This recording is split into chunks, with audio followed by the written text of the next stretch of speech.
Live at 6, this is 13 News Now.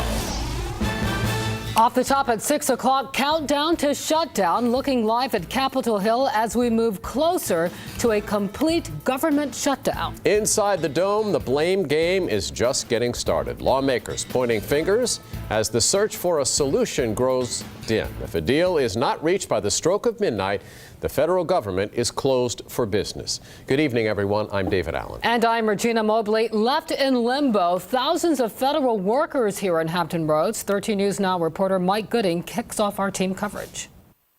And David, this could be a short-term shutdown negotiated upon over the weekend and resolved by Monday. Or on the other hand, it could go on for more than 2 weeks like the last time 5 years ago. And if that's the case, things could get pretty ugly around here.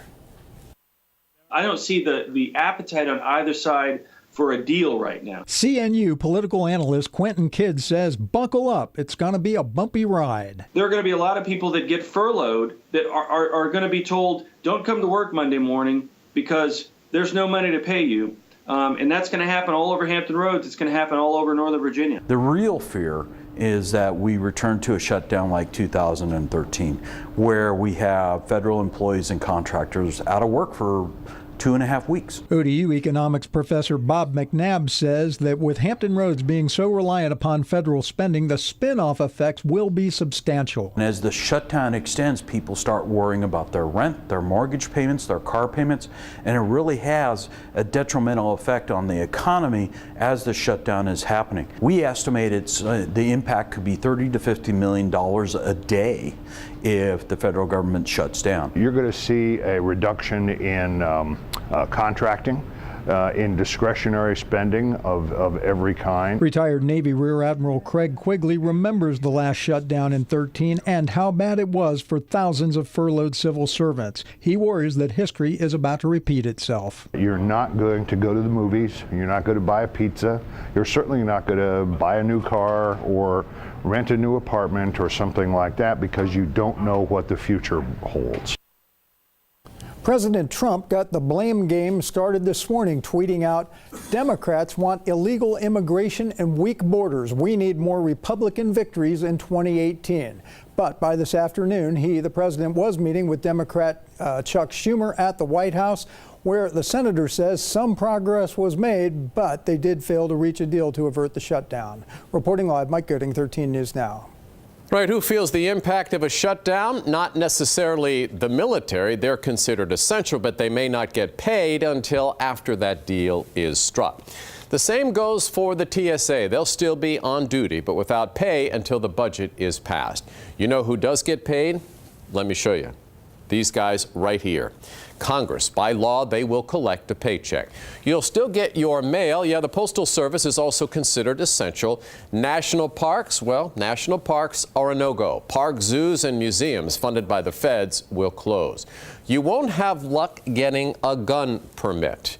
That the ATF process is those, of course, and they'll stop until the shutdown ends. It's the same story, of course, for passports and small business loans.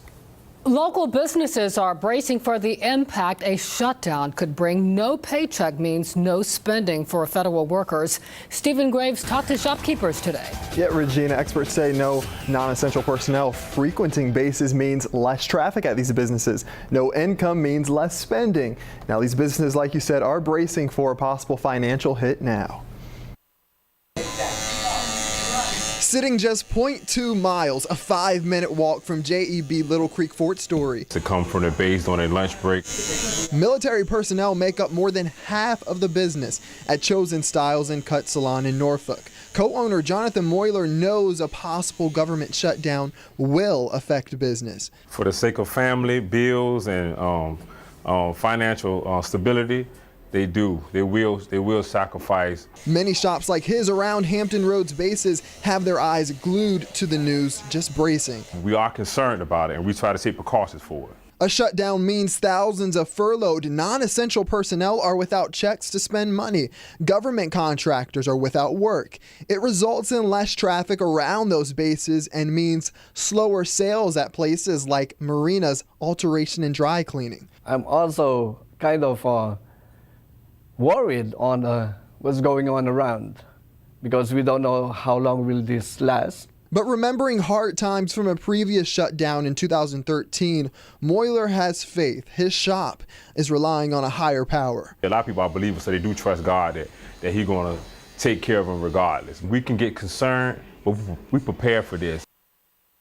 Now tonight, both shops say they have loyal customers they trust on, but they do plan to offer discounts on top of the usual ones if they need to. Stephen Graves, 13 News Now.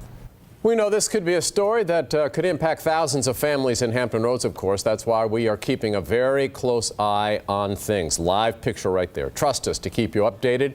If a deal is reached, expect a push alert from the 13 News Now app.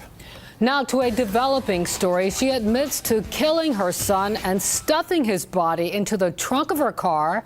Now Tanya Slayton will spend 8 years behind bars. State troopers found the remains of Quincy Davis during a 2015 traffic stop. The 11-year-old vanished in 2004. The medical examiner still isn't sure of how he died, but says it was not natural.